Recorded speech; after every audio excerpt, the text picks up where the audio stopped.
Hey everyone, again welcome to Design for 3D Printing using Autodesk Fusion 360 guys. This is lesson 3 and in this lesson we are going to talk about the design approach.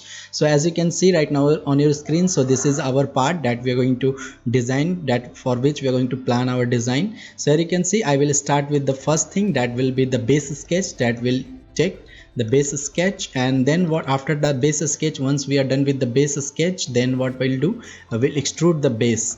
So the base will be extruding the base will be our first task. So this is our base guys, so we'll extrude the base, and once our base is done, the third step will move on to creating these walls. Here you can see these walls will create on the third step. So we'll create on the walls on the third step, and after that, once we are done with the wall, we'll make sure that we had added this vase on both the sides to give it extra strength, because we are going to 3D print this wall. So we'll make sure that it is having some additional strength. We'll make sure that these wedges are a little bit thicker onto our 3D printable design. So next we'll add this wedge shape on both the sides, and once we are done with these things, we then will start adding these slot holes. So here you can see these are our slot holes. So there are 4 in number. So in the next step we'll add slot holes, and we'll make sure that the dimension matches to this original part. I had already provided the complete technical detail of this part as a PDF into the lesson description. You can download that PDF for your reference.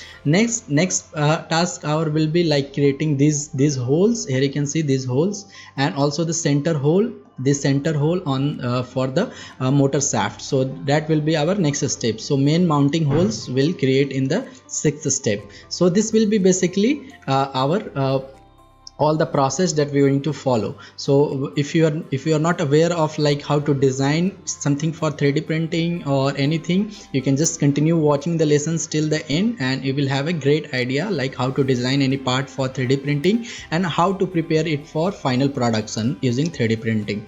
So this was all about this design approach guys. So thanks for watching this lesson. I will see you in the next lesson. Thank you.